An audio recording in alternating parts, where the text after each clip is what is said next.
Hello and welcome to this week's Friday Tech Roundup. With the weather this glorious, I couldn't give up the opportunity to come outside and do this week's episode out in the sun. So welcome to my garden. From here I will be delivering 5 big pieces of news for you. We look at contact centres, Netflix makes an appearance, as well as a brand new podcast that we think you're going to love. Number 1, what a month. I think we can all agree that COVID-19 is unsettling every facet of daily life, and contact centres are no different. In fact, contact centres up and down the country have been experiencing unprecedented volumes of phone calls, but also struggling at the same time because actually a lot of their own people are being asked to work from home to help with the self-isolating measures recently released by the government. Free UK is just one business and actually the first mobile operator to close its call centres due to the spread of COVID-19. This move happened shortly after it closed all its retail stores, and the only solution they have at the moment is to be able to redirect the customers to online services such as chatbots and F&Qs. But the problem here is that they're just not cutting the mustard. Whilst telecom staff are still considered key workers, obviously COVID-19, social distancing and all of these suggestions and recommendations are having to be adhered to, which means actually a lot of contact centres are being dispersed across the UK.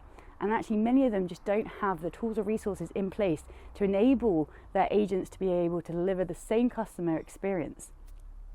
So despite Free Mobile having a solution, unfortunately their live chat services are actually offering more hindrance than they are help. If you happen to find yourself in a similar position to the above, ECS has released a short Q&A video which runs through ways in which you can continue to deliver the same customer experience remotely using a pay-as-you-go service with Amazon Connect.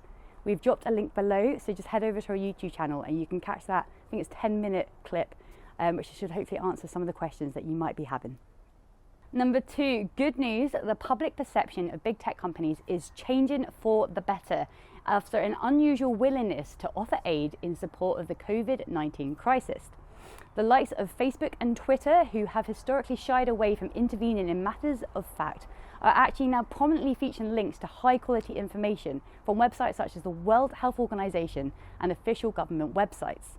As well as this, as unemployment rates surge, Facebook has pledged $100 million in grants to small businesses, and Amazon said it would hire 100,000 people over the upcoming weeks and months.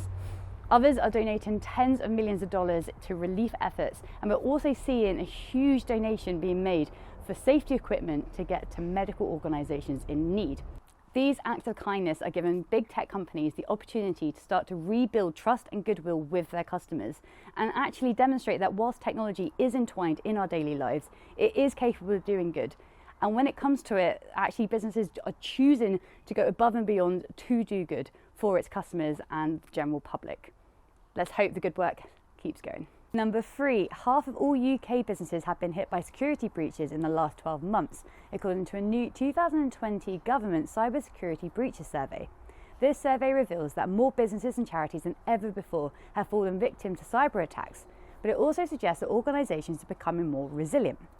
As could be expected, the risks are greater the larger the organisation. However, of the 46% of businesses that do report a breach, just 1 in 5 admit that they suffer any form of loss of money or data.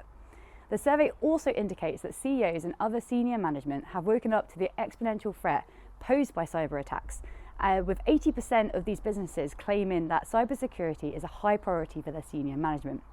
You can read the full report using the link below. Number 4, our beloved Netflix has made the news after it announced it would become one of a range of streaming services to reduce the quality of its streams in an attempt to deal with additional load caused by those now suddenly working from home, studying from home and self-isolating during the COVID-19 outbreak. It said it would drop video quality in Europe in a way that would help reduce bandwidth usage by up to 25%. Now I all know what you're thinking, but don't panic. I was watching Netflix last night, and whilst the quality may have been dropped, we're not back to the 1950s black and white features. We are very much still in the 21st century, just Netflix being a little bit clever about how they are doing things. Number 5, and we're really excited to announce that episode 2 of the TechQ podcast is now live, featuring special guest Victor Farkic. In this episode, Ben, Rosie and Victor discuss a range of topics, including how Victor first started out in the tech industry and what has changed in the space since he joined. They also discuss how Victor sees the industry now, as well as his thoughts on leadership, test-driven development, and development as a whole. With so much squeezed into just one episode, isn't it time that you got your earphones and had a listen? Of course, we've dropped the link below, so if you are curious to find out more, do check that out.